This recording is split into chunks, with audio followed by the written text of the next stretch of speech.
हम प्रेमी भाई बहनों को जो सेवा करने का मौका मिल रहा है, ये हम लोगों के लिए सौभाग्य का विषय है। जीवन में जब बहुत बड़ा सौभाग्य उदय होता है तो सेवा का अवसर हम प्रेमियों को मिला करता है। हम आप प्रार्थनाएं गाते हैं गुरु भक्तों की जग गई भाग, जब गुरु सेवा मिले। सेवा का मौका सबको नहीं मिल पाता, किसी किसी प्रेमियों को सेवा का अवसर मिला करता है। वैसे तो मन और माया बराबर जोर लगा करके देश दुनिया में यही घर परिवार संसार शरीर के लिए पूरा का पूरा समय हम लोग लगाते हैं। ये गुरु महाराज की दया कृपा है कि हम लोगों को ये अवसर सेवा का मिला है। हम सब लोग अपना समय गुरु महाराज की दया कृपा से निकाले हुए। अगर इसी तरह का भाव हम लोगों का रहेगा, सेवा का भाव अगर जीवों के अंदर बना रहता है, तो महात्मा भाव के ही भूखे होते हैं। हर तरह से जीव के भाव को महापुरुष देखते हैं। भाव का भूखा हूँ मैं, भाव ही एक सार है। भाव से मुझको भजे जो उसका भव से पार है। बस हर तरह का भाव अगर हम लोगों के अंदर बना रहेगा, जब कोई आदेश मिले उस आदेश में हम लोग अपना समय सहयोग कर दें, तो निश्चित ही हम जीवों को परमार्थी लाभ मिल जाएगा। लोक और परलोक दोनों का सुख मिलता है। सेवा से दोनों तरफ का फल हम जीवों को प्राप्त होता है, यानी शरीर भी हम लोगों का शुद्ध होता है, घर परिवार भी ठीक रहता है। तन की सेवा करने से शारीरिक बुराइयां विकार भी दूर होते हैं और परमार्थ भी हम जीवों का बनता है, यानी लोक और परलोक दोनों का लाभ सेवा से हम प्रेमी भाई बहनों को प्राप्त होता रहता है। इसलिए प्रेमी भाई बहनों, जब जब मौका मिले हम आप सेवा में अपना समय सहयोग देते रहेंगे, तो निश्चित ही एक न एक दिन हम सब लोग अपने सच्चे देश, जहाँ जन्मना मरना नहीं होता, अपने सच्चे मालिक के पास पहुँच जाएंगे। हमेशा हमेशा के लिए सुखी और आज़ाद हो जाएंगे। देखिए, भाव अगर जीव के अंदर न रहे तो ऐसे जीवों के तरफ महात्मा ध्यान भी नहीं देते। सिंह साध का एक मत, जीवत को ही खाए। भावहीन मृतक दशा, ताके पास न जाए। जैसे शेर मरे जानवर के मांस को नहीं छूता, वैसे ही जिस जीव के अंदर कुभाव पैदा हो जाता है, यानी गुरु के प्रति भाव नहीं रहा, उनके वचनों का पालन करने का अगर भाव नहीं रहा, ऐसे जीव को महात्मा भी नहीं उठाते। इसलिए हमेशा हम लोगों का भाव बना रहे। अगर अपना भाव गुरु के प्रति बना रहेगा तो निश्चित ही हम लोगों का काम बनेगा। एक बार स्वामी जी महाराज एक प्रेमी के घर चले गए थे। वहाँ जब भोजन तैयार हुआ, पहले के समय में लोग अपने गांव घर में अक्सर हाड़ी में ही सामान रखा करते थे। मिट्टी का बर्तन होता था, उसी हाड़ी में सामान रखा करते थे। भोजन तैयार हुआ, गुरु महाराज को भोजन जब दिया गया, स्वामी जी महाराज ने भाव से भोजन कर लिया, लेकिन अन्य जो प्रेमी थे, जब उनको भोजन कराया गया तो एक प्रेमी ने कटोरी फेंक करके उस प्रेमी के मुंह पर मार दिया जिसके घर भोजन बना था। अब वो बेचारा समझ नहीं पाया कि आखिर क्या बात हो गई। गुरु महाराज ने तो प्रेम से खा लिया, इनको नाराज़गी क्यों हुई।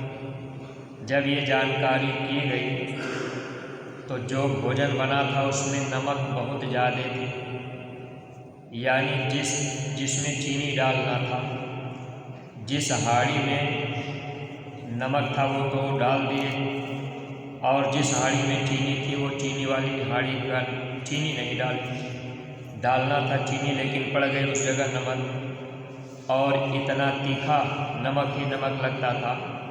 लेकिन गुरु महाराज ने भाव से उसका भोजन ग्रहण किया था। कहने का मतलब यह है कि महात्मा केवल भाव देखते हैं, हम सब लोग स्वाद देखते हैं। अगर भोजन भंडारे में थोड़ा सा स्वादिष्ट नहीं बना तो हम लोग भी ये कहते हैं कि भोजन अच्छा नहीं बना। देखिए 2-4 भंडारे जब चलते हैं, जहाँ स्वादिष्ट और अच्छा भोजन मिला तो मन भाग के खींच के वही ले जाता है कि भाई वहाँ अच्छा बना है। लेकिन महापुरुष हम जीवों के भाव को देखते रहते हैं। परमार्थी प्रेमी भाई बहनों, हम लोग गुरु महाराज की दया कृपा से इस परमार्थ के रास्ते पर आए हुए हैं, इसलिए इस रास्ते पर केवल अपने को ही देखना चाहिए और गुरु को देखना चाहिए। लेकिन ये मन देखा देखी करने लगता है। अब दूसरे को देख करके भी मन कह देता है कि भाई वो तो ऐसे कर रहे थे, ऐसे कह रहे थे। इस तरह से हम लोगों का भी भाव खराब होने लगता है। कभी भी दूसरे की तरफ ध्यान नहीं देना चाहिए, कौन क्या कर रहा, क्या कह रहा। अगर ध्यान उधर चला गया फिर अपने मन के अंदर विकार पैदा होता है। इसलिए अपनी तरफ देखना चाहिए कि हम कहीं सेवा में किसी को बुरा भला तो नहीं कह रहे, हमारा भाव सेवा में खराब तो नहीं हो रहा। अगर अपना भाव ठीक रहेगा तो निश्चित है अपना काम बनेगा। किसी को देख करके मान लीजिए हम अगर कोई बुरा काम करें या हमारा भाव खराब हो या हमारी वचन वाणी गलत हो या आपको ठेस व्रत लगे, तो आप हमको देख करके अगर अपने विचारों को बदलेंगे तो नुकसान होगा। इसलिए इस परमार्थी विद्यालय में, आध्यात्मिक विद्यालय में सिर्फ अपने को ही देखना चाहिए कि हमारे अंदर जो कमियां हैं हम उसको दूर करें, हम अपनी वाणी पर संयम रखें, हम किसी को कड़वा वचन न बोलें और हम सेवा करते समय भी किसी तरह का हमारे अंदर अहंकार न आवे, ताकि हम जीवों का परमार्थ बनता जाए। अपने गुरु पर अटूट विश्वास, पूरा भरोसा जीव को अगर रहता है तो ऐसे जीव ही इस परमार्थी राह पर सफलता हासिल कर पाते हैं। अगर हम आप इस रास्ते पर आ भी गए, नाम की दौलत हम आप पा भी लिए, हम आप सेवा करने के लिए थोड़ा बहुत समय निकाल भी लिए, लेकिन गुरु पर भरोसा और विश्वास नहीं रहा, देखा देखी में थोड़ी बहुत सेवा किए, देखा देखी में भक्ति किए, गुरु पर विश्वास नहीं हो पाया, तो ऐसे जीवों का काम नहीं बन पाता है। इसलिए सत्संगी प्रेमी भाई बहनों, अपने गुरु पर पूरा भरोसा और विश्वास जो जीव करते हैं, ऐसे जीव परमार्थी राह पर सफलता हासिल करते जाते हैं। जैसे हम आप देश दुनिया घर परिवार छोड़ करके आए, जब गुरु महाराज नहीं मिले थे तो हम लोग देवी देवता भगवान की पूजा पाठ, कहीं न कहीं गंगा जमुना तीर्थ व्रत, कहीं न कहीं हमारी आपकी आस्था मंदिर में, मस्जिद में या गिरजाघरों में कथा कीर्तन में लगा हुआ था। लेकिन स्वामी जी महाराज के मिल जाने के बाद विश्वास गुरु पर हो जाना चाहिए। कोई जीव इस परमार्थी रास्ते पर आकर अगर आपने गुरु का रास्ता भी पकड़ लिया और फिर देवी देवताओं की भी पूजा पाठ थोड़ा बहुत करते रहे, कभी मन ने अगर धोखा ही दे दिया, तो फिर ऐसे जीव परमार्थ के रास्ते पर सफलता हासिल नहीं कर पाते। क्योंकि गुरु पर विश्वास पूरा होता है तभी जीव को लाभ मिलता है। एक बार स्वामी जी महाराज से एक सत्संगी, अब उन्होंने सवाल कर दी कि हुजूर, हम जब आपके पास नहीं आए थे, नामदान नहीं मिला था, तो उसके पहले हम पूजा पाठ देवी देवताओं की किया करते थे, तो उनकी पूजा पाठ अब छोड़ दी जाए, केवल आपकी ही पूजा जो आपने बताया वही किया जाए। स्वामी जी महाराज थोड़े समय के लिए चुप रहे। देखिए महापुरुष कभी भी इस मृतलोक का जो नियम है उसको बिगाड़ते नहीं। हालांकि सच्ची बात तो महात्मा कह देते हैं, अगर हम आप उसको समझ करके मान लिए तो लाभ पा लेंगे। स्वामी जी महाराज ने कहा, बच्चा एक बात बताओ, तुमसे एक बात मैं पूछूं? उसने कहा कि ठीक है हुजूर, आप पूछ लीजिए। स्वामी जी महाराज ने कहा कि अगर तुम बाजार में बैठे हो, तुम्हारी पत्नी दूसरे आदमी के साथ में घूम रही हो, तुम अपनी आँखों से देखोगे तो कैसा लगेगा? अब वो आदमी बिल्कुल चुप, कहने लगे हुजूर बुरा लगेगा। स्वामी जी महाराज समझाने लगे कि सद्गुरु जब नाम की दौलत दे देते हैं, जीव के अंग संग बराबर रहते हैं। स्वामी जी महाराज सत्संग में सुनाया करते थे, शब्द स्वरूपी संग है कभी न होते दूर, धीरज रखियो चित्त में दिखेगा सतनूर। अब देखिए, जब गुरु नाम की दौलत देते हैं, हर जीव के अंग संग रहते भी हैं, लेकिन अगर जीव को अपने गुरु के ऊपर विश्वास हो जाएगा तो फिर तीर्थ व्रत पूजा पाठ देवी देवता मंदिर मस्जिद जाने का विचार ही मन में नहीं आना चाहिए। अगर किसी सत्संगी प्रेमी के मन में ये विचार पैदा होने लगे कि भाई थोड़ा देवी देवता की भी पूजा पाठ कर लें और थोड़ा सा इधर गुरु महाराज की भी पूजा कर लें, मन कहेगा कि देवी देवता भी नाराज ना हो, गुरु महाराज भी नाराज ना हो। अगर हम आप देवी देवता की पूजा पाठ करके उनको खुश रखने का प्रयास किए तो वो अपनी तरफ खींचेंगे। अगर गुरु को हम आप खुश करेंगे तो गुरु अपनी तरफ खींचेंगे। अब एक हाथ इधर माया के हाथ और एक हाथ माया ने पकड़ा, यानी एक हाथ काल के हवाले हो गया, एक दयाल के हवाले, दोनों तरफ खींचा जाएगा। ऐसे जीव की गति क्या हो सकती? इसलिए हर परमार्थी प्रेमी भाई बहनों को ध्यान रखना चाहिए। जब हम आप इस बात को जानते हैं कि देवी देवताओं की पूजा पाठ करने वाले जीव, ऐसे जीव फिर 84 में चक्कर लगाते।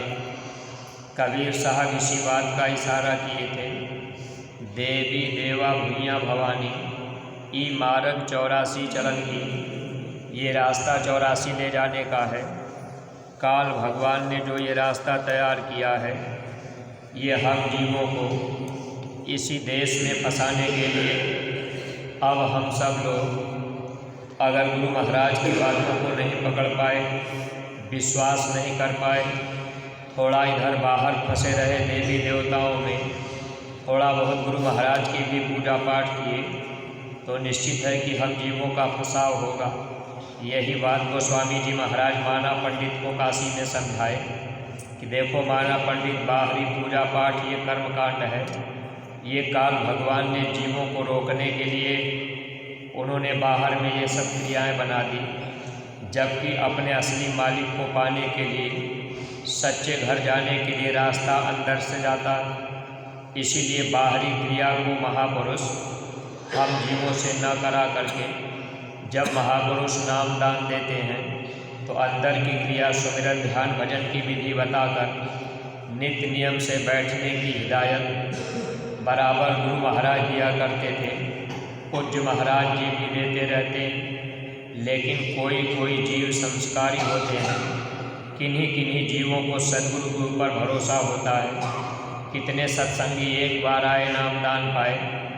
अब लोग जिस देवी देवता की पूजा पाठ करते थे, ऐसे प्रेमी जिनको गुरु पर विश्वास हो गया, लोगों ने पूजा पाठ देवी देवता की बंद करके बस एक तरफ ध्यान लगा लिए, सुमिरन ध्यान भजन, और जो भी गुरु दरबार से आदेश मिलेगा उस आदेश का पालन करेंगे।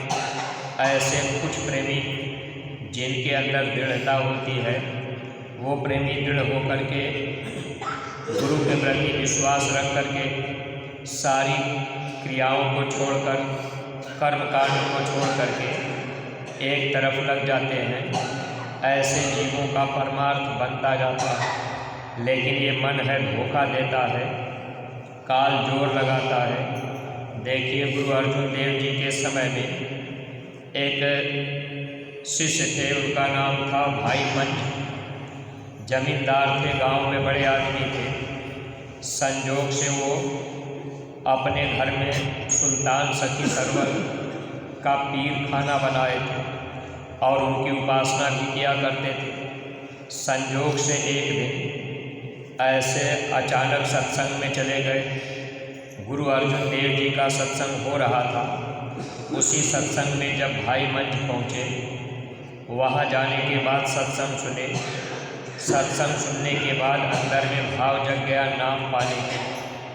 अब उन्होंने गुरु अर्जुन साहिब से फरियाद की कि हुजूर हमको नाम की बख्शिश, नाम की दौलत हमको दे दीजिए, हम भी चाहते हैं कि ये नाम हमको मिल जाए।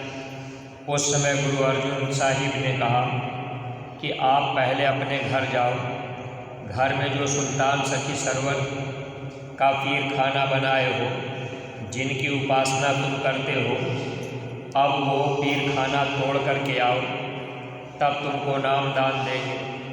देखिए, नाम दान नहीं मिला, लेकिन जीव गुरु के आदेश का पालन, यानी भाई मंच तुरंत आदेश का पालन किए, विश्वास हो चुका था। आज हम आप सत्संगी प्रेमी भाई बहन अपने अपने को अगर तौले तो बहुत कम प्रेमी ऐसे हैं जो केवल गुरु की पूजा करते हो।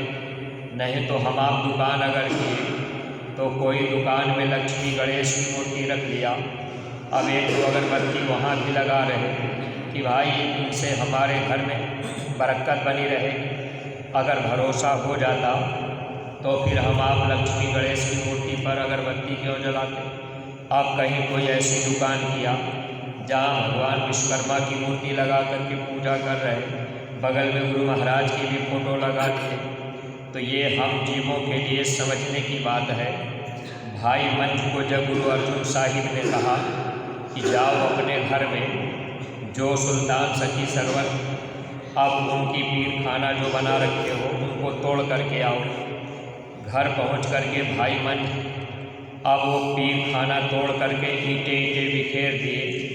गांव के लोगों ने देखा, गांव के लोगों ने मना किया, कहा कि तुम्हारा बड़ा नुकसान हो जाएगा, तुम ऐसा काम मत करो। लेकिन उस समय भाई मंच को अपने गुरु पर भरोसा हो चुका था, लेकिन नाम दान नहीं मिला। सत्संग एक दिन सुनने के बाद इतनी जागृति मन में हो गई, अब वो पीर खाना तोड़ करके गुरु अर्जुन साहिब के सामने हाजिर हुए।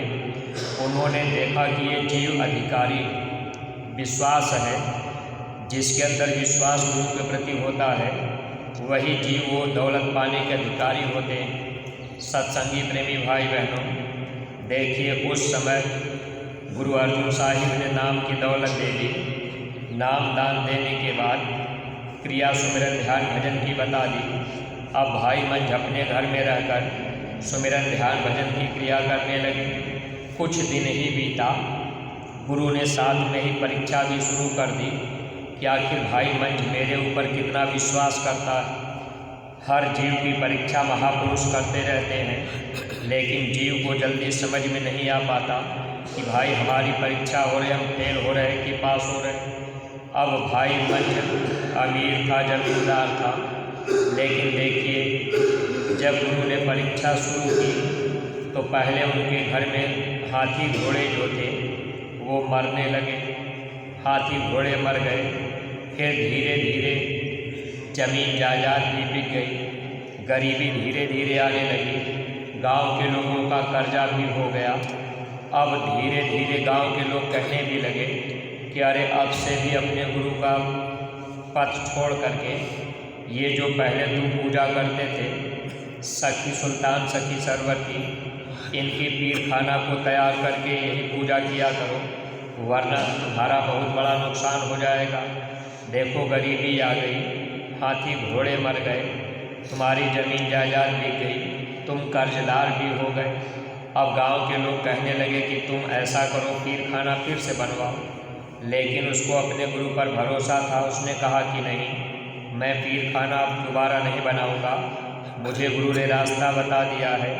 गांव के लोगों का कर्ज हो चुका था, गांव के लोग दबाव बनाने लगे कि ये कर्ज दें। जैसे हम आप बहुत से सत्संगी प्रेमी भाई बहन, ये बात गांव घर में अपने अपने सामने ऐसी घटनाएं आती अब मान लीजिए गांव में कोई सांसारी आदमी कोई कथा पुराण भागवत कुछ कराने लगा, अब आपके यहाँ वो चंदा चुटकी मांगने आ जाते तो कितने सत्संगी कहते हैं कि भैया हम दें कि न दें।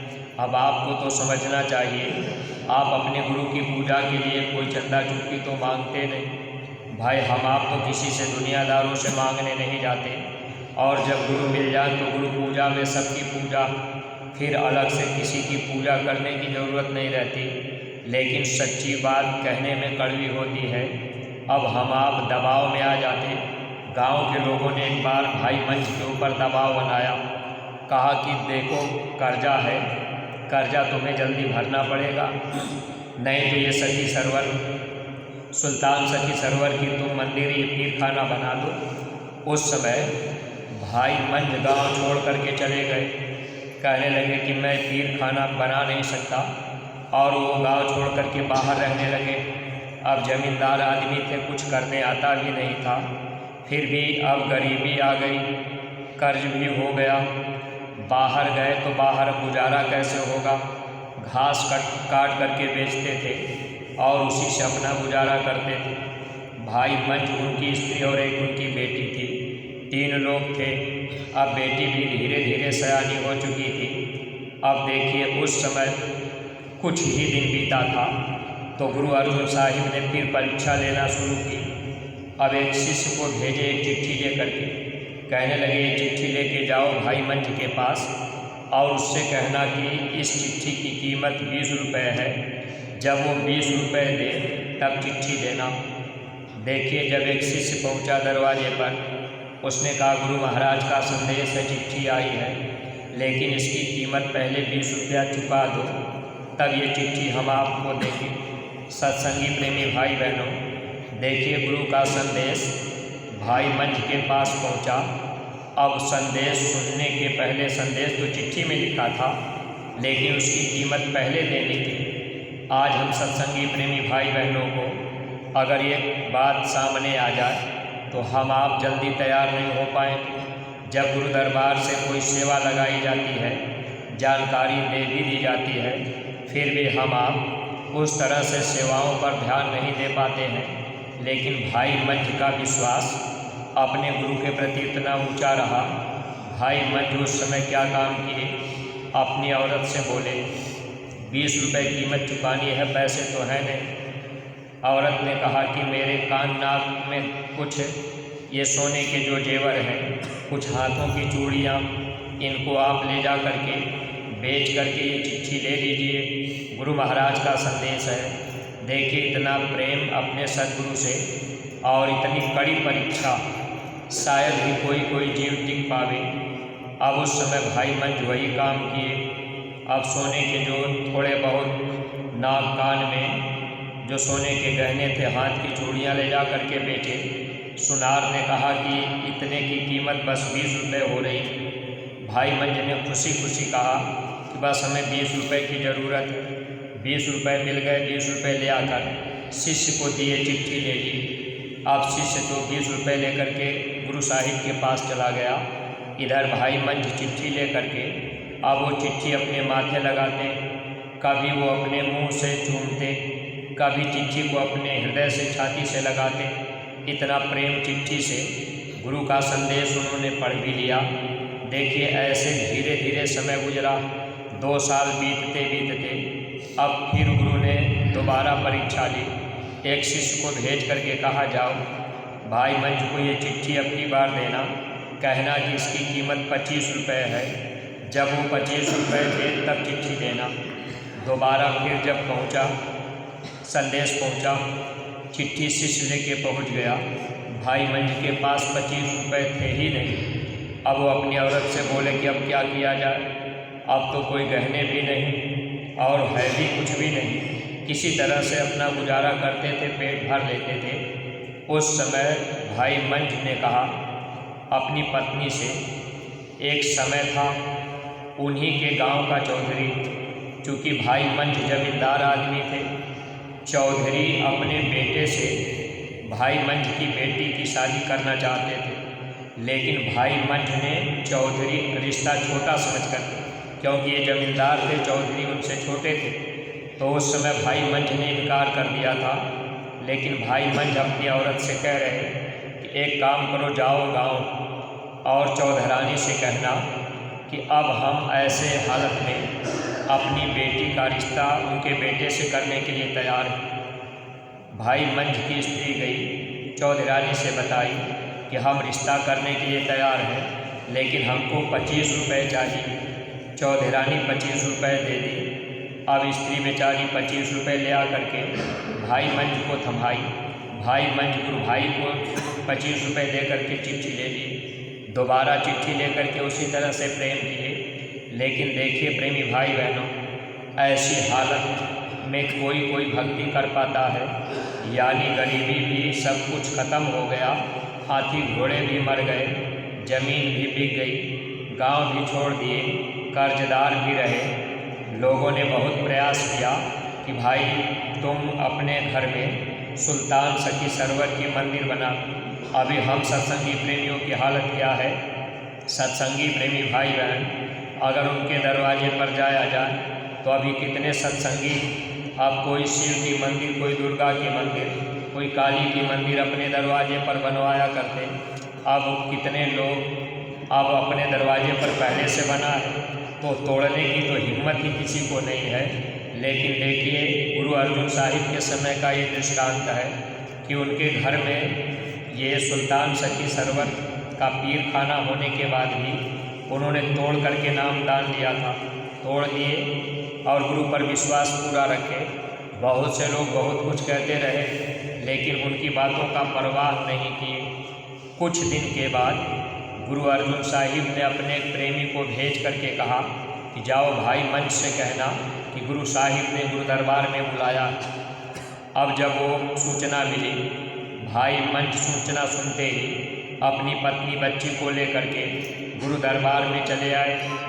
सेवा करते थे, लंगर में भंडारे में सेवा करते थे और उसमें कुछ लकड़ी डाल देते थे, भोजन करते थे, भजन करते थे। यही क्रिया उनकी बर्तन माजना भंडारे में, वहाँ रोटी पकाना, झाड़ू लगाना, जो भी सेवा मिल जाती थी वो किया करते थे। एक दिन गुरु अर्जुन साहिब भंडारे की तरफ घूमते गए। वहाँ कुछ प्रेमी थे, वहाँ कहने लगे कि अच्छा भाई मंझ रोटी कहाँ खाता? लोगों ने बताया कि हुजूर लंगर में ही वो रोटी खाते हैं। तो उस समय गुरु अर्जुन साहिब कहने लगे कि रोटी खाता है, सेवा करता है, ये तो केवल रोटी खाने की एवज में मजदूरी ही हुई, फिर सेवा क्या हो पाई? तो सेवा तो उसने किया नहीं, कह देना कि सेवा भी किया करें। अब देखिए प्रेमी भाई बहनों, रोटी खाते थे भंडारे में बर्तन माजना, अब वहाँ झाड़ू लगाना, ये सब कुछ सेवा करते थे। फिर भी गुरु अर्जुन साहिब ने कहा कि रोटी खाता है, सेवा करता है, ये तो मजदूरी हो गई। अब उस सेवा तो वो कर नहीं पाता। फिर उस समय जब लोगों के बीच में गुरु अर्जुन साहिब ने कहा कि उससे कह देना कि कुछ सेवा किया कर, उसी बीच में उनकी पत्नी भी थी। जब भाई मंझ की पत्नी ये बात सुनी, ये वचन जा कर के भाई मंझ को बताई कि आज गुरु साहिब कह रहे थे कि ये तो सेवा नहीं करता, ये तो उतना तो मजदूरी ही हो गई खाने की, अब ये सेवा तो करता नहीं, कह देना सेवा किया करें। भाई मंझ 12 बजे रात में जगते थे, चले जाते थे जंगल में, लकड़ी काटते थे, लकड़ियों को बेचते भी थे, उसी से अपना गुजारा करने लगे। यानी अपने जो है लकड़ी काट करके अब वो उसी से अपना गुजारा करते थे। बाकी समय भंडारे में सेवा करना, जो भी सेवा मिल जाती थी वो सेवा करते थे। सत्संगी प्रेमी भाई बहनों, ऐसे समय गुजरता रहा। एक दिन अचानक जब वो लकड़ी काटने गए, बारिश होने लगी, आंधी आ गई और उसी में लकड़ी जल्दी जल्दी उठा करके गट्ठर चले। आंधी का झोंका आया, अब वो बगल में कुआं था, उसी कुएं में गिर गए लकड़ी और अपने खुद। गुरु बेखबर नहीं होते। हम आप चाहे जहाँ कहीं भी रहें, गुरु को हर पल हर क्षण हर जीव की खबर रहती है। चाहे हम आप देश दुनिया में कहीं भी रहते हैं, कोई तकलीफ़ आती है, गुरु को खबर रहती है, वो साथ में मौजूद रहते हैं। जो वही भाई मंझ कुएं में गिरे, उधर गुरु अर्जुन साहिब तुरंत दौड़ पड़े नंगे पाँव, कहने लगे, अरे रस्सी लाओ, तख्ता ले आओ। अब पीछे पीछे शिष्य भी दौड़े, कुएं की तरफ पहुंच गए। गुरु अर्जुन साहिब ने कहा कि कुएं में रस्सी डालो, तख्ता डाल दो और उससे कह दो कि तख्ते को पकड़ करके बाहर निकल आवे। अब शिष्यों ने वही काम किया, नीचे रस्सी डाल दिए, तख्ता उसमें बांध करके। अब नीचे जब वो तख्ता पहुंचा, प्रेमियों ने कहा कि तुम उस तख्ते पर बैठ करके बाहर चले आओ, ऊपर निकल आओ। लेकिन भाई मंझ बोले कि पहले ये संगत की सेवा, लकड़ी निकल जाए, उसके बाद मैं आऊँगा। अब लकड़ी निकाली गई, उसके बाद भाई मंझ बाहर आए। जब भाई मंझ बाहर हुए तो गुरु अर्जुन साहिब ने पूछा, आज तुमसे मैं बहुत खुश हूँ, कहो तो मैं तुमको 3 लोक का मालिक बना दूँ। इतना खुश थे उस समय गुरु अर्जुन साहिब। लेकिन भाई मंझ ने यही कहा कि हुजूर, हमको 3 लोक नहीं चाहिए, हमें तो सिर्फ आप चाहिए, हम केवल आपको चाहते हैं, बाकी हमको 3 लोक का मालिक नहीं बनना है, दुनिया की कोई दौलत नहीं चाहिए। इतना कहते गुरु अर्जुन साहिब ने भाई मंझ को अपने छाती से लगा लिया। सत्संगी प्रेमी भाई बहनों, ऐसी कठिन परीक्षा आज हम आप जितने सत्संगी प्रेमी भाई बहन हैं कभी विचार नहीं कर पाते। इतने दिन से हम आप संगत में जुड़े, गुरु पर पूरा भरोसा और विश्वास नहीं हो पाता। कभी मन भटका दिया, कभी कोई कह दिया कि भाई आप देवी देवता की पूजा पाठ छोड़ दिए, इसलिए गरीब हो रहे, इसलिए घर में बरकत नहीं है, इसलिए बीमारी आ रही है।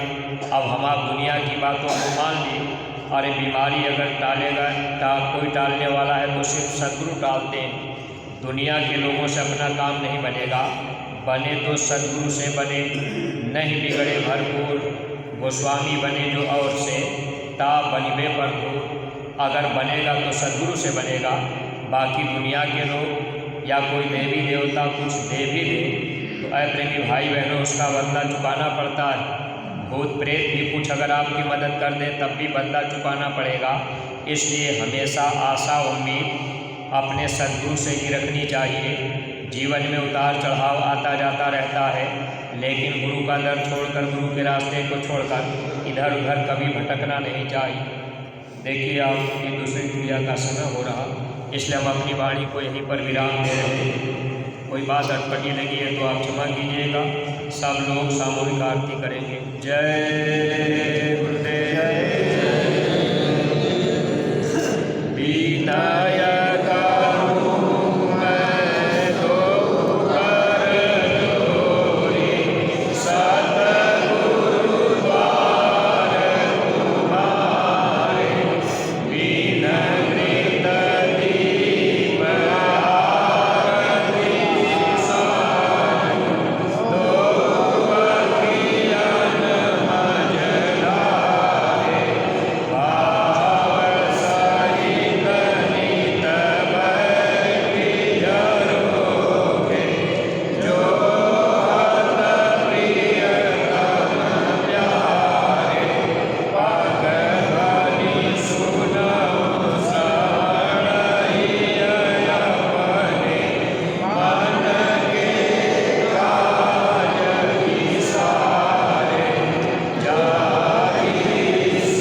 गुरुदेव नाम किसका।